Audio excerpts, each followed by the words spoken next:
Hello, I'm Dr. James Rivera, and I'd like to welcome you to ENG 211 World Masterpieces at Mississippi College.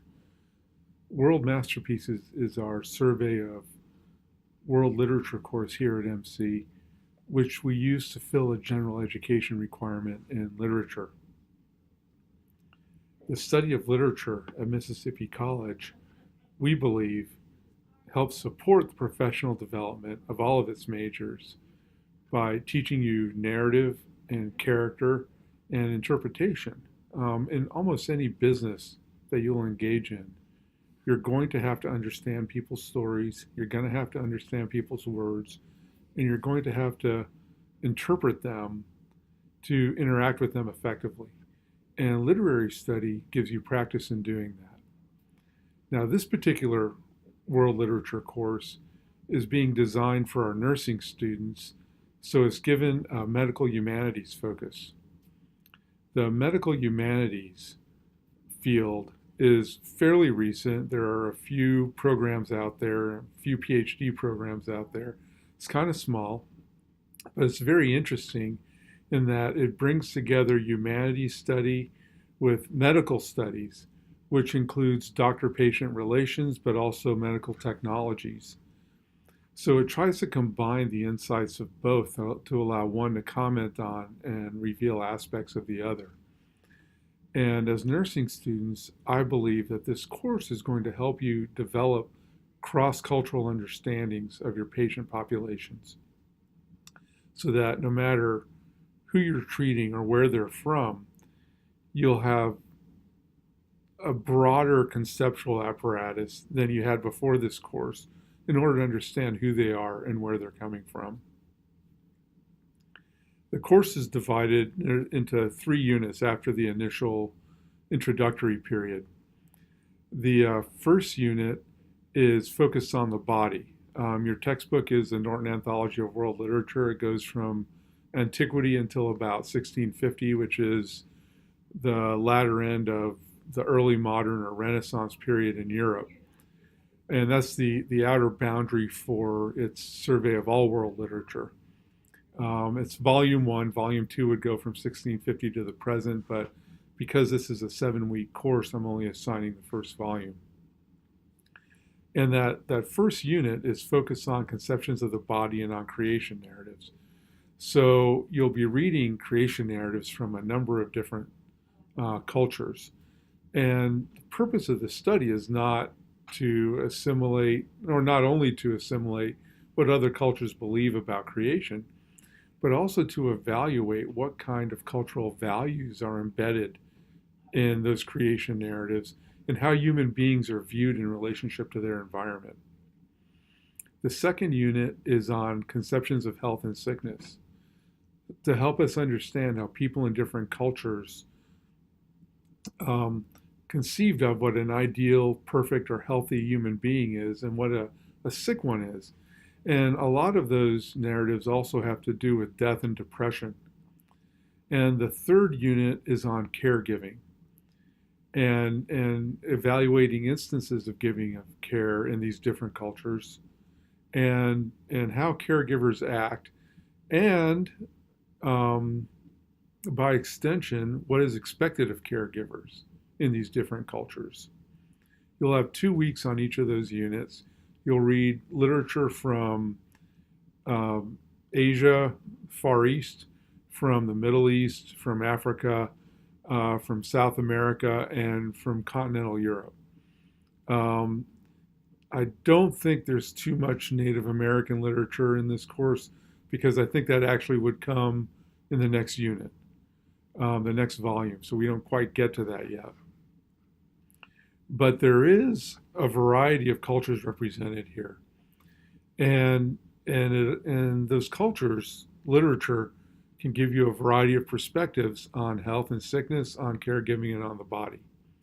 So hopefully, this course will help you better understand your patients. It'll give you more conceptual tools by which you can understand their points of view and the things that they're saying. That's the goal of the course anyways. It's short, 7 weeks, it's pretty ambitious, but you learn what you can. And I think this will be useful for you. In terms of assignments, after the first week you have to read all the introductory material to the course, the syllabus, all the policies. You have an article to read, and then a quiz to take on all this, and an introductory discussion forum. And then after that first week, what you'll have are readings, a reading quiz, and a discussion forum. The reading quiz will be short and objective, just asking you basic facts about the reading. And the best way to prepare for that is to take notes on your reading. When was it written? Who wrote it, if we know? Many times we don't. Who are the principal characters? What are their characteristics? What is a narrative in short form? Take notes on all that reading. And I'd like to emphasize, to really get anything out of a literature course, you got to do the reading. And doing the reading is a valuable, transformative activity in itself. Brain science indicates that reading, like no other activity, grows your brain, grows the structure of your brain. It increases learning and conceptual sophistication in ways that other media don't, especially visual media like television, like the screen you're watching now, which tends to more often put your mind to sleep.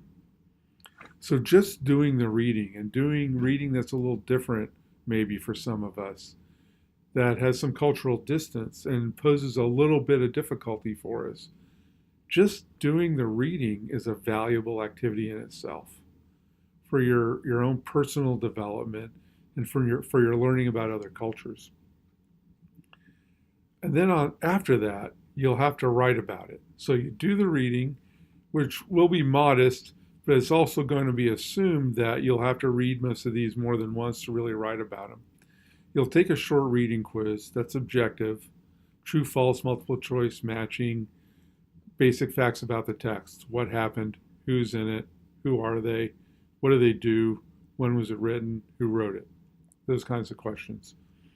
And then you'll have to post a 500 to 750 word initial discussion forum post due on Wednesday before midnight Central Time. That's written in the form of a short academic paper. It's like a 2 to 3 page paper. You post that Wednesday, as I said, before midnight Eastern, and you follow MLA 8th edition. There will be handouts posted to your online discussion forum, allowing you to learn that. You should have learned it in 102 and somewhat in 101 maybe. So there'll be reminders posted here, examples you can follow. And those discussion forum posts will be written in response to a number of prompts. I'm going to give you several prompts, but you only have to write about one of them because they're short papers. And I want you to think of them as papers, even though they're posted to the discussion forum. Please think of them as short papers. You can combine ideas in the prompts, but you're only really required to follow one of them. If you have an idea of your own that seems to serve the purposes of that unit, then argue that thesis. But what I want you to do is use the prompt to develop and support an idea of your own. Okay? What you don't want to do is summarize the literature for 500 words and then at the end maybe suggest an idea. Now maybe your initial draft of your response for the week is going to be just that. Maybe that's how you get into the material, and maybe that's how you start writing about it, and that's fine. Anything you need to do to get started writing about this is fine. But once you've written it, look at that idea that you have at the end and write it into your first paragraph, and then revise everything that follows to support and explain that idea. Okay, you don't have to do any research for this class. It's a 200 level literature class. But I do want you to come up with an idea of your own based on the prompt or something that you came up with on your own completely. And then after you do the reading quiz, after you do the reading quiz, after you write this short response paper and post it to the discussion forum, I want you to write 2 responses to your peers. Those should be about 150 to 200 words, so maybe a page and a half. and they're due by Sunday before midnight Central Time. When you go into the discussion forums, find a peer who doesn't have responses. And if all your peers have responses, find the peers that have the fewest and respond to them. I don't want you to spend a couple hundred words saying, "Wow, you did a really great job." Okay, I'm not asking you to argue or disagree with your peer, and certainly never be disrespectful to your peers. They're peers. They're in the same program as you are, doing the same work for the same reasons, probably. So your relationship should all be based on mutual respect. However, I do want you to engage your ideas. And it's okay to point out differences respectfully. That doesn't mean they're wrong and you're right. If there's 20 or 30 or 40 people in a class, it's conceivable that there will be 20 or 30 or 40 different ideas about the literature or even about the same prompt. And in my opinion, that's wonderful and productive. It teaches you all critical thinking by learning how different people think and how different they can be and how all those different ideas can still be valid. Okay, so you can observe differences. And then you can talk about how that compares to your own post. And then you can talk about what you learned from your peers' ideas, how you learned to think differently maybe. Or maybe ask questions. What do you think about this? Okay, so substantial posts, engaging your peers' ideas, not just saying for 200 words, "Wow, that was really great." You can't say, "Wow, that was really great." And if it takes you 6 words to say it and you move on, that's fine.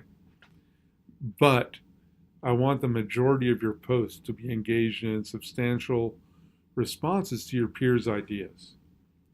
Extend them, develop them, consider them. Maybe start, and I think the instructions say to start out with maybe a 50-word at most summary of your peers' post. Okay? So show your peer that you respected his or her ideas enough to read carefully by summarizing their ideas. And then respond by adding your own ideas or explaining how your ideas changed or developed or transformed a little bit because of your peers. Okay? So first you do the reading, then you take a reading quiz, then you post to the discussion forum, 500 to 750 words, short academic paper in response to one of the prompts, MLA 8th edition. Okay? And then you respond to 2 peers. And those responses are due before Sunday. I want you to know that I was a working adult when I went to college. My entire college career, I was married and had kids. It took me 9 years to finish my undergraduate degree. All right. So I know what it's like for working adults. And of course, I went through my entire PhD program as a working adult with kids. So I get what you're going through. If you have class and you have family and you have work, that was my whole life. Okay? In fact, the only thing that's different now is I don't have to go to class. Well, actually, no, I do have to go to class. I'm just teaching it. I don't have to go to class as a student, but I still act as a student in many different ways in my own scholarship. I publish stuff. If you look me up, you'll see my books, the ones that I published, the one that I published, the ones that are coming out, and articles, poetry, short stories. I do all that. But in order to do that, I have to study other people. So I still have teachers. I'm still a student. I'm still learning from others. I'm just not going to class to do it.